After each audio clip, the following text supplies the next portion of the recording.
گور کر دیکھ رہی تھی۔ حارث جلدی سے اٹھا اور اپنے کمرے کی جانب بھاگا تو پیچھے سے کسی نسوانی قہقہے کی آواز پر وہ بدحواس ہو گیا، جیسے اس کے ارادے ناکام بنانے پر کوئی ہنس رہا ہو۔ وہ دروازہ بند کر کے بری طرح ہانپنے لگا اور بہت خوف محسوس کرنے لگا۔ وہ ساری رات جاگ کر کٹی۔ کہیں فجر کے وقت جا کر حارث کی آنکھ لگی۔ دوسرے روز وہ آفس سے گھر آتے ہوئے پیچھے سے وہی عجیب سی ہنسی کی آواز پر پلٹ کر دیکھنے لگا۔ کیسے ہیں آپ؟ پیچھے وہی دو لڑکیاں تھیں رات حارث نے جنہیں کھڑکی سے دیکھا تھا۔ وہ شوق سے لڑکی مسکراتے ہوئے بولی، ہم نے تو آپ کو ہاتھ ہلایا تھا لیکن آپ نے تو ایسی ڈر کے کھڑکی بند کر دی جیسے ہاتھ نے ہلایا کوئی گولی ماری ہو۔ اب حارث کی اکثر آتے جاتے ان لڑکیوں سے ملاقات ہو جاتی۔ جس وقت حارث آفس سے آتا تھا وہ لڑکیاں بھی اسی وقت اکیڈمی سے پڑھ کر آتی تھیں۔ حارث کو شوق و چنچل سی آئمہ اچھی لگنے لگی تھی۔ اب حارث اور آئمہ ایک دوسرے کے قریب بھی آ گئے تھے۔ وہ اب گھر کی طرف سے بھی مطمئن تھا، پابندی سے اپنے گاؤں پیسے بھیجتا تھا۔ گاؤں میں سبھی حارث کی نوکری سے خوش تھے کیونکہ گھر کے حالات اب بہتر ہونے لگے تھے۔ ایک بار آئمہ نے حارث سے رات کو ملنے کی فرمائش کی۔ آئمہ، تم میرے مالک مکان کو تو جانتی ہو، شام کے بعد وہ مجھے گھر سے نکلنے ہی نہیں دیتے اور میری چوکیداری کے لیے وہاں ایک بلی بھی موجود ہے جو میری تاک میں رہتی ہے۔ حارث بلی والا واقعہ سنا ہی رہا تھا کہ آئمہ کے ساتھ کھڑی سہرش زور سے ہنس دی۔ اس کے ہنسنے پر وہ منہ بنانے لگا۔ خیر حارث ملنے کی حامی بڑھتے ہوئے گھر چلا آیا اور رات میں شعیب انکل کھانا لے کر اوپر آئے تو وہ سونے کی ایکٹنگ کرنے لگا۔ کچھ دیر بعد وہ نیچے صحن میں جھانک کر نیچے دیکھنے لگا کہ کوئی ہے تو نہیں اور اطمینان سے وہ نیچے چلا آیا۔ وہ دونوں میاں بیوی سونے کے لیے کمرے میں جا چکے تھے، اس لیے صحن میں لگے درخت کی جانب پلٹ کر دیکھا تو وہاں بلی بھی موجود نہیں تھی۔ سکھ کا سانس لیتے ہوئے دروازہ کھولا اور وہ باہر چلا گیا۔ وہاں آئمہ اسی کا انتظار کر رہی تھی، سہرش نہیں تھی۔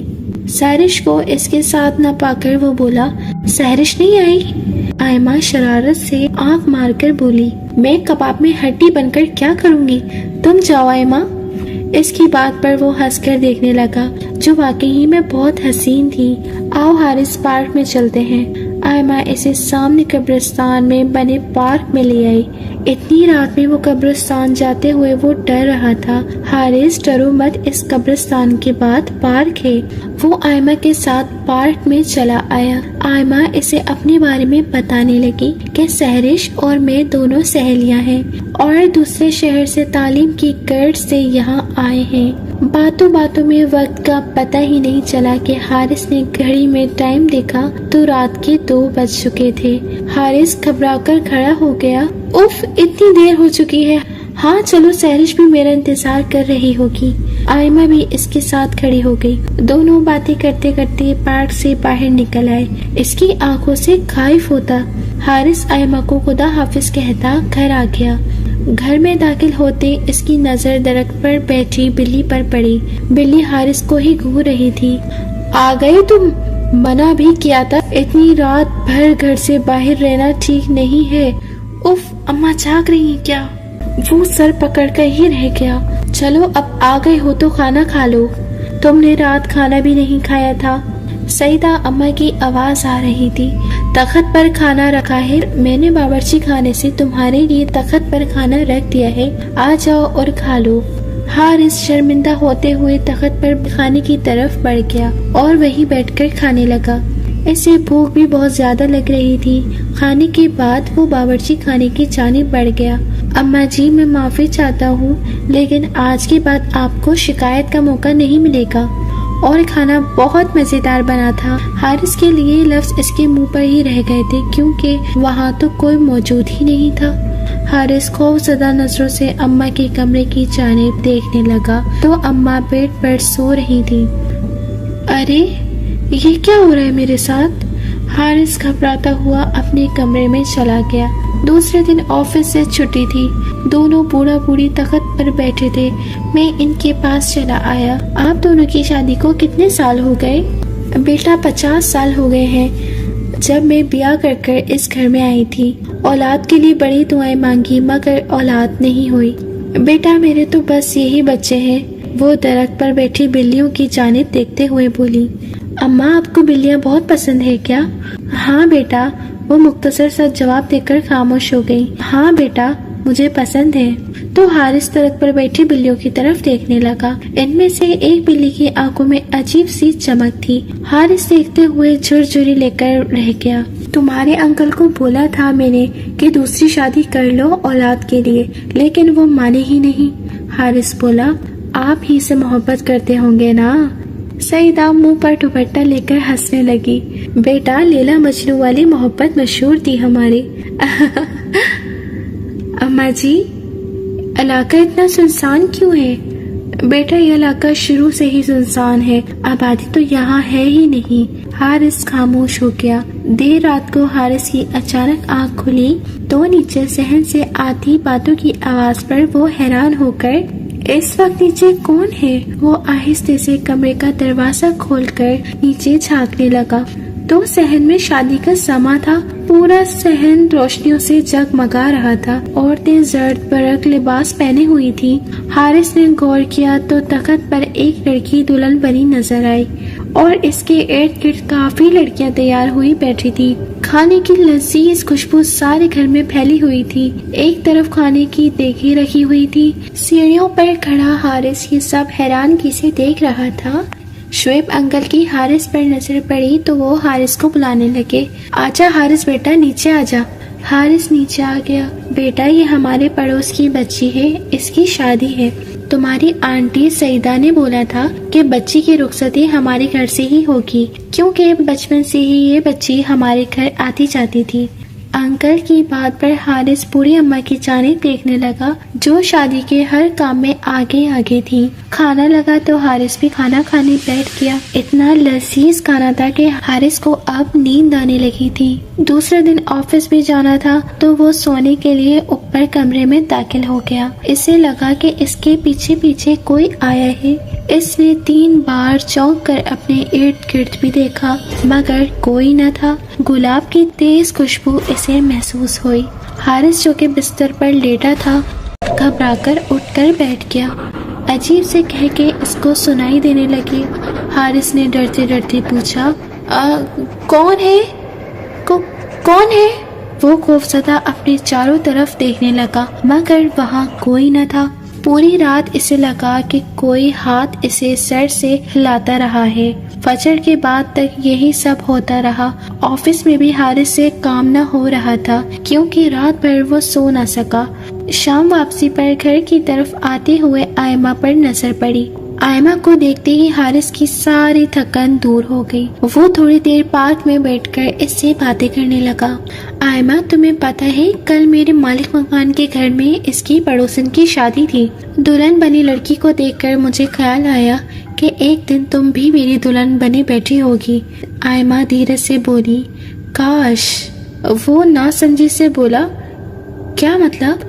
کاش ایسا ہو کہ میں تمہاری دلہن بنوں۔ فکر مت کرو تمہاری شادی مجھ سے ہی ہوگی۔ میں کچھ دنوں تک اپنے گاؤں جاؤں گا تو تمہاری اور اپنی شادی کی بات کروں گا۔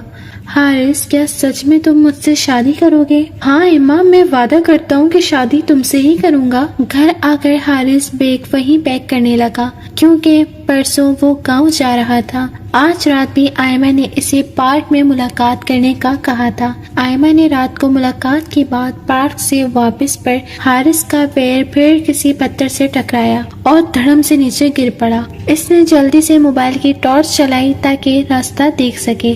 موبائل کی روشنی سیدھی قبر کی روشنی پر پڑی۔ حارث کی آنکھوں کے آگے اندھیرا چھا گیا تھا۔ قبر کی تختی پر لکھا تھا شعیب خان۔ تو اسی قبر کے برابر میں ایک اور قبر تھی جس پر لکھا تھا سعیدہ شعیب۔ حارث کو لگ رہا تھا کہ اب وہ بے ہوش ہو کر رہ جائے گا۔ پیچھے سے گورکن کی آواز آئی، بھائی کیا ہو گیا؟ وہ یہ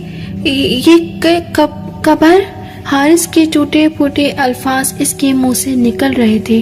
ہاں بھائی، یہ دونوں میاں بیوی تھے، سامنے والے گھر میں رہتے تھے۔ گورکن اس کی گھر کی طرف اشارہ کرنے لگا جہاں حارث رہ رہا تھا۔ آج سے 5 سال پہلے شعیب صاحب کے گھر میں ڈاکو گھس آئے تھے اور بے رحم ڈاکوؤں نے شعیب اور اس کی بیوی سعیدہ کو قتل کر دیا تھا۔ بھائی جان، دھیان رکھا کریں، حالات آگے ہی بہت خراب ہیں، یہاں ڈاکوؤں کا بسیرا ہے۔ حارث کو بے ساختہ اماں کے الفاظ یاد آ گئے۔ گورکن نے کہا، اتنا ڈرے ہوئے کیوں ہو؟ کیوں؟ کیا وجہ ہے؟ نہیں بھائی، نہیں، کچھ نہیں۔ حارث بھاگا گھر گیا۔ مجھے کسی بھی حال میں ابھی کے ابھی یہاں سے نکلنا ہوگا۔ حارث خوف سے دھڑکتے دل کے ساتھ گھر میں داخل ہوا اور تیزی سے اپنے کمرے میں داخل ہوا۔ اپنا سامان سمیٹ ہی رہا تھا کہ دروازے پر دستک ہوئی تو حارث مزید خوف زدہ ہو گیا۔ سیڑھی والی کھڑکی سے دیکھا تو سامنے آئمہ کھڑی تھی۔ حارث پسینہ صاف کرتے ہوئے بولا، تم یہاں کیسے؟ حارث، میں بھی تمہارے ساتھ چلوں گی۔ حارث آئمہ کی یہ بات سن کر جلدی سامان سمیٹنے لگا۔ تبھی حارث کے دماغ میں دھماکہ ہوا، آئمہ تمہیں کیسے پتا کہ میں جا رہا ہوں؟ حارث پاس کھڑی آئمہ سے پوچھنے لگا، آئمہ تم کہیں نہیں جاؤ گی، اس طرح اپنے قبیلے کی نافرمانی نہیں کرو گی؟ تبھی اچانک سحرش بولی، حارث، آئمہ نے آپ کو حقیقت بتانے سے منع کیا تھا، مگر میرے خیال سے آپ کو حقیقت سے واقف کرنا چاہیے۔ آئمہ کے لاکھ روکنے کے باوجود سحرش بتانے لگی، ہمارا تعلق جنات کے قبیلے سے ہے اور باہر شہر میں لگے درخت پر ہم بہت عرصے سے اپنے آباء و اجداد کے ساتھ رہ رہے ہیں۔ جو بلیاں آپ کو دکھائی دیتی ہیں وہ ہم ہی ہیں۔ پہلے دن جب آپ نے اس گھر میں قدم رکھا تھا تو پہلی نظر ہی میں آئمہ آپ کی دیوانی ہو گئی تھی۔ میں نے تو آئمہ کو بہت روکا کہ اگر وہ آپ کے ساتھ جائے گی تو ہمارے قبیلے کے بڑے تو آئمہ کو مار ہی دیں گے اور ساتھ ہی آپ کی جان بھی خطرے میں آ جائے گی۔ سعیدہ آنٹی جب یہاں بیاہ کر آئی تھی تو انہیں ہماری موجودگی کا پتہ چل چکا تھا۔ ان کی کوئی اولاد نہیں تھی، اس لیے ہم ہی ان کی بیٹیوں کی طرح ہیں، لیکن وہ دونوں بھی کب کے مر چکے ہیں۔ یہ گھر خالی ویران کھنڈر ہے، ادھر کوئی زندہ انسان نہیں ہے۔ اس رات جو آپ نے شادی دیکھی تھی وہ ہمارے ہی قبیلے کی لڑکی کی شادی تھی۔ حارث کو لگ رہا تھا کہ کسی بھی وقت اس کے دل کی دھڑکن بند ہو جائے گی۔ حارث کا سارا وجود پسینے سے بھیگا ہوا تھا۔ حارث، تم کہیں نہیں جاؤ گے بیٹا، تم ہمارے بیٹے کی طرح ہو۔ شعیب انکل سیڑھی چڑھ کر آنے لگے۔ حارث نے خوف زدہ ہو کر دروازہ بند کر دیا۔ یا اللہ پاک میری مدد کر، میں کہاں جنات میں پھنس گیا ہوں۔ حارث پھوٹ پھوٹ کر رونے لگا اور اللہ تعالیٰ سے مدد مانگنے لگا، کلمہ پڑھنے لگا، آیت الکرسی پڑھنے لگا۔ پوری رات وقفے سے دروازے پر ہونے والی دستک اور سعیدہ آنٹی کی سسکتی ہوئی آوازیں اس کو جانے مت دینا، میں اسے کسی بھی صورت میں جانے نہیں دوں گی، میرا کوئی بیٹا نہیں ہے، حارث اب میرا بچہ ہے۔ بوڑھی سعیدہ کی آواز حارث کے کانوں میں ہتھوڑے کی طرح گونج رہی تھی اور ساتھ میں نسوانی بین کرتی ہوئی آواز جو آئمہ کی تھی، حارث تم نے مجھ سے وعدہ کیا تھا کہ تم مجھ سے شادی کرو گے، تو تم ایسے کیسے چاہ سکتے ہو؟ میں تمہیں ایسے ہرگز جانے نہیں دوں گی۔ حارث دونوں ہاتھوں سے کانوں کو جکڑے دروازے پر پشت لگائے رہا اور کلمہ پڑھتا رہا۔ فجر کے وقت آوازوں کا سلسلہ ختم ہوا۔ اس نے دروازہ کھول کر نیچے جھانکا جہاں اب بالکل خاموشی تھی۔ وہ بیگ اٹھائے اندھا دھن سیڑھیاں اترا، دروازہ کھول کر باہر کی جانب بھاگا۔ وہ پوری طرح اور پوری جان سے بھاگے ہی جا رہا تھا۔ بھاگتا سڑک کی جانب آتے ہوئے آسمان کی طرف دیکھا اور شکر کے آنسو اس کے گال پر گرنے لگے۔ اسے یقین نہیں آ رہا تھا کہ وہ زندہ بچ کر آ گیا۔ یہ سوچ کر اس کے رونگٹے کھڑے ہو گئے تھے کہ وہ 6 مہینے جنات کے ساتھ رہا ہے۔ آج اس بات کو 10 سال گزر چکے ہیں اور آج 8 سال بعد وہ اپنی ماں اور بیوی بچوں کے ساتھ شہر میں مقیم ہے۔ آج کسی کام سے وہ اپنی بیوی کے ساتھ اسی سنسان علاقے سے گزرا تو اتفاق سے اس کے گھر کے پاس سے گزرتے ہوئے اس کے پورے جسم میں ایک سرد کی لہر دوڑ گئی۔ آج بھی وہ گھر ویسے ہی ویران پڑا تھا۔ حارث کی نگاہ بے اختیار اس کے کمرے کی کھڑکی کی جانب اٹھی جہاں اس نے 6 ماہ قیام کیا تھا، مگر وہاں کے منظر نے اسے دہشت سے خوف زدہ کر دیا۔ آئمہ کھڑکی میں کھڑی مسکراتی ہوئی ہاتھ ہلاتے ہوئے دکھائی دی۔ حارث نے خوف زدہ ہو کر اپنی نگاہیں نیچے کی اور کلمہ پڑھتے ہوئے گاڑی کی رفتار تیز کر دی اور اس علاقے سے باہر نکل گیا۔ جنہوں نے ابھی تک ہمارے چینل کو سبسکرائب نہیں کیا تو وہ کائنڈلی ہمارے چینل کو سبسکرائب کر کے بیل نوٹیفیکیشن کو آن کر دیں۔ ملتے ہیں پھر کسی اور ہارر سٹوری کے ساتھ، سو اسٹے ٹیونڈ۔ اللہ حافظ۔